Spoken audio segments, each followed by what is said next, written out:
আসসালামু আলাইকুম। Hikari single needle plain machine H9BII এই মডেলের প্রোডাকশন কাউন্টার দেখাবো আজকের ভিডিওতে, যার মধ্যে থাকবে প্রোডাকশন কাউন্টার চালু করা, প্রোডাকশন কাউন্টার রিসেট করা, কয় পিস গার্মেন্ট সুইং হওয়ার পর কাউন্ট হবে এবং কাউন্টারের ভ্যালু সেট করা। এই সকল ফাংশন নিয়ে আজকে ভিডিও। প্রসেসগুলো জটিল হলেও ভিডিওটি মনোযোগ সহকারে দেখলে খুব সহজে হ্যান্ডেল করা সম্ভব। চলুন তাহলে শুরু করি আজকের নতুন ভিডিও। আমি আবু ইউসুফ আছি আপনাদের সাথে। আপনারা দেখছেন black lance zone.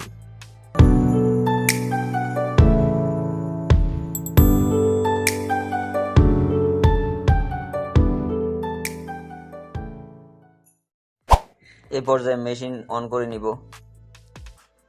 Machine on করার পর পি বাটন চাপ দিয়ে ধরে প্যারামিটারে প্রবেশ করব। প্লাস বাটন চেপে চেপে প্যারামিটার নাম্বার 38-এ যাব।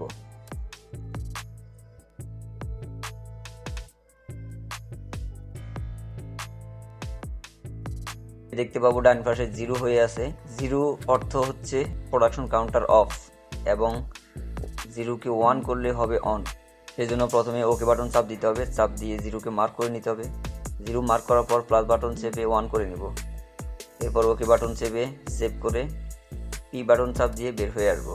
এখন একটি বিষয় জানার আছে, তা হচ্ছে অন্যান্য সিঙ্গেল নিডেলের মতো প্রোডাকশন কাউন্টার চালু করলেই সামনে কাউন্টার শো করবে না। সেই জন্য এই কাউন্টার দেখার জন্য আরেকটি প্যারামিটার সেটিং করতে হবে এবং সেখানে প্রবেশ করেই দেখতে হবে। এই মেশিন সিস্টেম হচ্ছে আপনাকে প্রোডাকশন কাউন্টার দেখতে হলে অবশ্যই এই ফাংশনটি সর্বদাই ইউজ করতে হবে। তা না হলে প্রোডাকশন কাউন্টার হবে ঠিক, কিন্তু আপনি খুঁজে পাবেন না, দেখতে পাবেন না। অন্যান্য সুইং মেশিনের মতো প্রোডাকশন কাউন্টার সামনে শো করে না। সেই জন্য এই ফাংশনটি অবশ্যই অ্যাক্টিভ করতে হবে এবং এর ভিতরে ঢুকে ওই অবস্থাতে রেখেই সুইং করতে হবে। সেজন্য পি বাটন চাপ দিয়ে ধরে তার ঠিক নিচের বাটনটি একসাথে চাপ দিতে হবে। চলে আসবে একটি নতুন ফাংশন। সেখানে প্লাস অথবা মাইনাস বাটন চেপে চেপে ডাবল জে নামে একটি প্যারামিটার আসবে, সেই প্যারামিটার যেতে হবে। সেই প্যারামিটার আসলেই ডান পাশে দেখবেন কাউন্টার সংখ্যা উঠে আছে। এখন সুইং করলেই দেখতে পারবেন কাউন্টার হচ্ছে। এভাবেই এটিকে অ্যাক্সেস করতে হয়। আচ্ছা, কাউন্টার তো হলো, এখন রিসেট করব কিভাবে? তবে সেজন্য অবশ্যই ওকে বাটন চাপ দিয়ে কাউন্টার মার্ক করে নিতে হবে। প্রথম ব্যাক স্টিচের যে বাটন দেওয়া আছে সেই বাটনকে জাস্ট চাপ দিয়ে ধরে রাখলেই রিসেট হয়ে যাবে। এখন দেখবো হচ্ছে কাউন্টার টাইপ। কাউন্টার টাইপ বিষয়টি হচ্ছে এমন যে সাধারণত আমরা স্বাভাবিকভাবে যখন সুইং করি, একটি সুইং কমপ্লিট হয়ে গেলে কাউন্টার সংখ্যা বাড়তে থাকে, 1 2 3 4 এভাবে বাড়তে থাকে। এই সিস্টেমটাকে আপডেট করে আপনি চাইলে এভাবে করতে পারেন যে 2টি সুইং কমপ্লিট হলে একটি কাউন্ট হবে, এইভাবে ক্রমান্বয়ে বাড়তে থাকবে। অর্থাৎ 2টি হলে একটি কাউন্ট হবে, 4টি সুইং কমপ্লিট হলে 2টি কাউন্ট হবে, 6টি সুইং কমপ্লিট হলে 3টি কাউন্ট হবে। এখানে ডাবল সংখ্যা দিয়ে রাখলে প্রতি ডাবলে একটি করে সংখ্যা প্লাস হবে।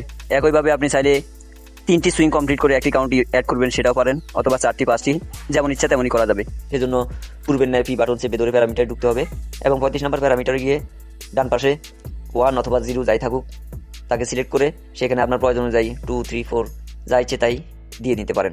এই ভ্যালুটি পরিবর্তন করলেই তার সাথে সাথে আপনার কাউন্টার টাইপ চেঞ্জ হয়ে যাবে। এখন আমি পুনরায় কাউন্টারে প্রবেশ করব, করে আপনাদেরকে দেখাবো। আমি 35 নম্বরে 2 সিলেক্ট করেছিলাম। এখানে দেখবেন 2টি সুইং কমপ্লিট হওয়ার পরই একটি কাউন্ট হবে। এভাবেই ক্রমান্বয়ে বাড়তে থাকবে।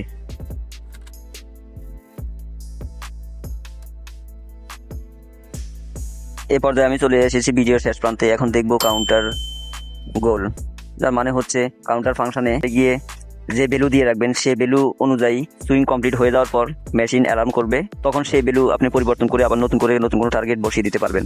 সেজন্য আগের মতো পি বাটন চেপে ধরে প্যারামিটার প্রবেশ করতে হবে এবং 36 নম্বর প্যারামিটারে যেতে হবে। 36 নম্বর প্যারামিটারে যাওয়ার পর ডান পাশে যে ভ্যালু দেখা যাবে সেটি হচ্ছে টার্গেট অথবা প্রোডাকশন গোল, যার ম্যাক্সিমাম হচ্ছে 9950 এবং মিনিমাম ভ্যালু হচ্ছে 50।